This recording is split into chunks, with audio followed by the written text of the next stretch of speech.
this video, I'll be sharing my thoughts on chip manufacturing and the future of computer engineering.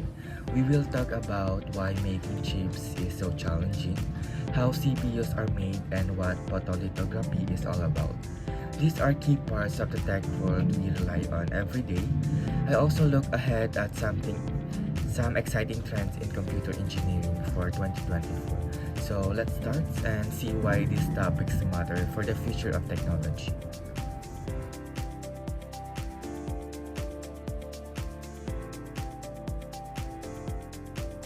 Did you know that the chips inside your device actually start as sand? It's crazy but true. The sand is mostly made of silicon, and it's the main material used to make chips. Here's how it works. First, the sand is heated with carbon to get rid of the oxygen, and what's left is pure silicon. This silicon is then turned into large blocks called ingots. These ingots are sliced into thin pieces called wafers, which become the base for making chips. But there's more. Silicon is special because it can either let electricity flow or block it, depending on how it's treated.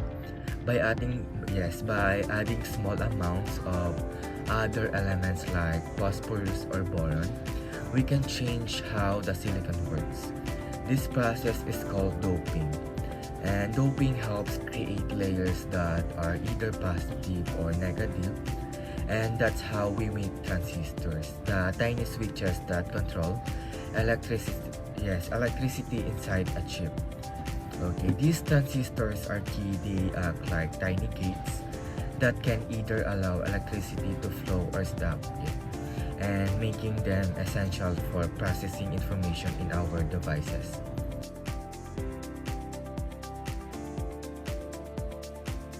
So why is making chips so hard? First of all, it's super expensive. Companies like TSMC spend billions of dollars on special machines to make chips. These machines are incredibly precise because the chips are so tiny. Imagine trying to build something where even a speck of dust could ruin everything. That's why chip factories are built in clean rooms, where everything is kept spotless. Another challenge is that only a few companies in the world have the ability to make the most advanced chips. And because different countries are involved in different parts of the process, if one country has a problem, whether it's a natural disaster or political issue, it can mess up the whole chip supply around the world. It's very global industry, which makes it even more complicated.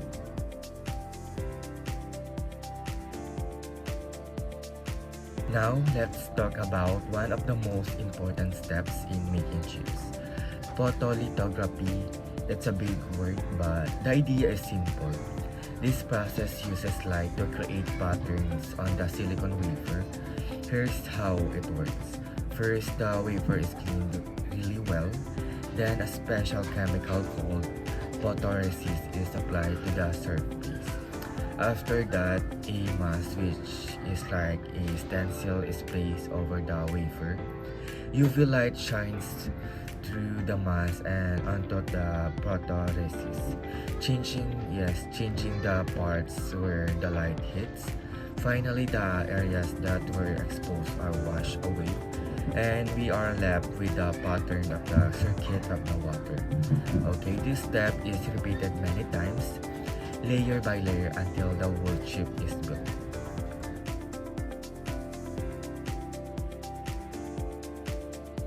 Let's move on to CPUs. Those are the brains of our devices. Making a CPU starts with the design. Teams of engineers work together to plan out the chip circuits, and this design is then transferred onto the wafer, just like we saw with the photolithography. Once the patterns are made, the transistors on the wafer need to be connected. This is done by adding layers of copper wiring to link everything together. After multiple steps, the wafer now contains millions of tiny transistors that work together as a CPU. And the final steps include testing the chip to make sure it works perfectly. Then the wafer is cut into individual chips, and each one is packaged to protect it and get it ready to be used in devices. Okay, and that's how CPUs go from sand to something that can run your computer on board.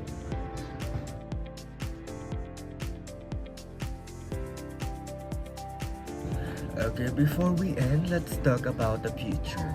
The tech industry is always changing and there are some exciting trends to watch. And there were millions of job openings in tech and many people from non-tech backgrounds started working in this field. So here are the top technologies to keep an eye on. Okay, the first one is blockchain.